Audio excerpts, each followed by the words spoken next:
Welcome back. हम बात कर रहे थे पार्किंसंस डिजीज़ यानी राशि की बीमारी की क्या अलामात होती हैं, उस पर डॉक्टर फ़रूख मज़ीद कुछ एक दो एडिशंस करना चाह रहे थे। जी बताइए। हाँ, इसमें ज़्यादातर अलामतें तो हमने डिस्कस कर ली, मगर एक दो और बहुत इंपॉर्टेंट इसके साइंस होते हैं या अलामतें होती हैं, जिसमें एक तो ये कि पेशेंट की जो चाल होती है वो बदल जाती है। एक तो झुक के चलता है और उसके स्टेप्स बहुत छोटे छोटे हो जाते हैं, इसको शफलिंग गेट बोलते हैं इंग्लिश में हम लोग। और इसी में जिस तरह जब वो चलना शुरू करता है तो शुरू में तो उसकी चाल बहुत धीरे धीरे होती है, लेकिन आगे बढ़ता है तो उसकी एकदम चाल तेज़ हो जाती है, इसमें वो गिर जाते हैं। इसको फेस्टिनेशन गेट बोलते हैं।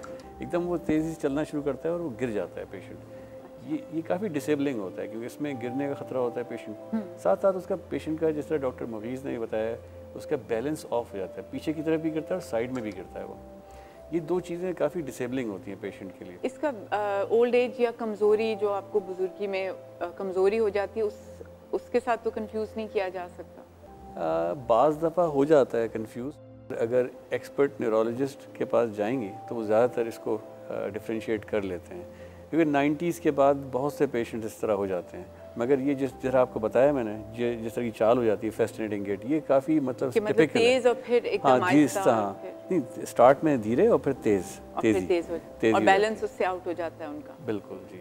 अच्छा। ये दो चीज़ें काफ़ी इंपॉर्टेंट होती हैं, जिसको मतलब हमें दवाई से ज़्यादा थेरेपी से ट्रीट करना पड़ता है। दरअसल ये इतना कॉमन अभी नहीं है, मेरे ख्याल है बहुत ज़्यादा लोगों को हमारे यहाँ मालूम नहीं है इस बीमारी के बारे में। हाँ, इसकी मालूमात कम है। एक्चुअली कॉमन तो तकरीबन उतना ही है जितना यूरोप अमेरिका में है, लेकिन इसके बारे में मालूमात कम है लोगों को यहाँ पे। अगर ये बीमारी हो रही है तो शुरू में आपको कैसे पता चल जाता है कि होने वाली, और क्या इसका कोई इलाज? बिल्कुल बिल्कुल, जैसे मैं आपको बता रहा था कि अर्ली साइंस जो हैं वो ऐसा लगता है जैसे डिप्रेशन हो रहा है एक्चुअली, क्योंकि वो पलक नहीं झपकते, उनके चेहरे की जो तासुरात हैं या फेशियल एक्सप्रेशंस जिसे हम कहते हैं, तो तासुरात वो बड़े मुख्तलिफ हो जाते हैं। ऐसा लगता है जैसे उसे हम अंग्रेज़ी में मास्क्ड फेसिस कहते हैं। अच्छा। मास्क फेसिस का मतलब तासुरात उनको ज़्यादा नहीं आते हैं। तो या तो वो साइकाइट्रिस्ट के पास पहले लेके जाया जाता है, या कभी कभी उन्हें रात को करवट लेने में तकलीफ होती है क्योंकि स्लो हो रहे होते हैं, या मूवमेंट में थोड़ी सी तकलीफ होती है, तो कभी कभी वो हड्डियों के डॉक्टर के पास जाते हैं कि जी ज़रा हड्डियों में तकलीफ हो रही है, या जोड़ों में दर्द हो रहा है, या कमर में दर्द हो रहा है।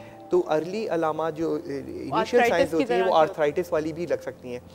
ये बीमारी ऐसी है कि हर साल थोड़ी थोड़ी बढ़ती है, क्योंकि डोपामीन, ये बीमारी उन बीमारियों में आती है जिसे हम न्यूरो डिजेनरेटिव डिसऑर्डर कहते हैं। मसलन ये कि जो डोपामीन कम हो गया है आज 2008 के अंदर, 2009 के अंदर वो मज़ीद थोड़ा सा और कम हो जाएगा, 2010 के अंदर थोड़ा और कम हो जाएगा। तो उससे ये होता है कि हर थोड़ी सी ये प्रोग्रेसिव है बीमारी। अच्छा। तो ये होता है कि ऐसा नहीं होता कि शुरू में आपने देखा तो बीमारी वहीं रुक जाएगी, बल्कि ये होता है तो 2-4 महीने के बाद आप उन्हें देखेंगे तो फिर उनमें वो अलामात जो हम डिस्कस कर रहे थे वो भी आना शुरू हो जाती हैं। मैं ये हमेशा समझती थी कि ये खास मतलब जब बुजुर्गों के अंदर होता है, ज़्यादा उम्र वाले लोगों में, ओल्ड एज में ज़्यादा होता है, यंग लोगों में भी मुमकिन है? बिल्कुल, ये एक्चुअली बच्चों में भी हो सकता है होने को, रेयर है, बहुत रेयर है, मगर ये पॉसिबल है। और 30-40 ईयर्स में तो हो जाता है, लेकिन कॉमन नहीं है, बहुत अनकॉमन है। इसका कोई इन्वायरमेंट से, माहौल में आलूदगी, इन चीज़ों से? It's a very good question. Actually इसके बारे में सिर्फ एक चीज़ के बारे में थोड़ा बहुत शक है कि शायद पेस्टिसाइड्स वगैरह से हो सकता है, लेकिन शायद इसके बारे में भी हमारे पास ठोस एविडेंस मौजूद नहीं है। इसके बारे में ख्यालात है लोगों के, फार्मिंग एरियाज में अमेरिका वगैरह में शायद ज़्यादा कुछ केसेस मिले थे जिसकी वजह से शक हुआ, वो जो दवाइयाँ वगैरह छिड़कते हैं खेतीबाड़ी करते हैं। और एक किस्म की ख़ास माइनिंग होती है, लोग माइनिंग जो करते हैं, माइंस करते हैं और ये धात निकालते हैं, एक ख़ास धात होती है जिसे मैंगनीज़ कहते हैं।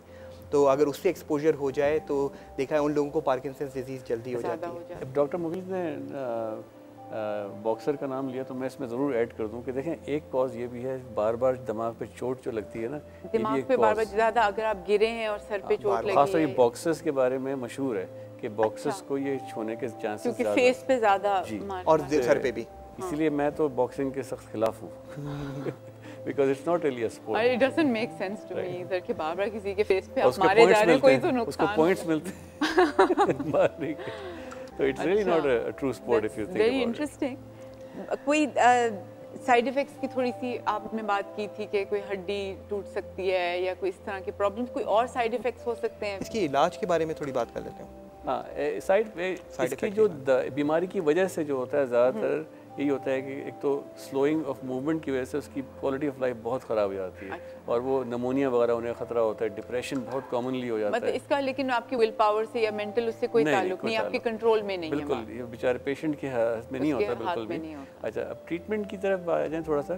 ट्रीटमेंट से जो है वो जिस तरह बताया कि बहुत बेहतरी आ जाती है। उसमें मेन जो केमिकल है वो डोपामीन का एक प्रिकर्सर होता है, लीवोडोपा, उसी के नाम से एक दवाई आती है, वो इस्तेमाल आती है। और अब कुछ दवाएं ऐसी हैं जिसको डोपा एगनिस्ट कहते हैं। वो मतलब समझें कि वो डोपामीन से मुशाबहत रखती हैं, उसकी तरह वो बनने की कोशिश करती हैं और वो जिस रिसेप्टर्स में जाके काम करता है वहाँ पे जाके वो एक्ट करती हैं। वो काफ़ी कॉमनली इस्तेमाल हो रही हैं और वो बहुत, उनसे फ़ायदा ये होता है कि डोपामीन की जो प्रिकर्सर है उसके इस्तेमाल से कुछ ब्रेन में असर पड़ता है, जिससे और साइड इफ़ेक्ट्स होते हैं एक पॉइंट पे जाके।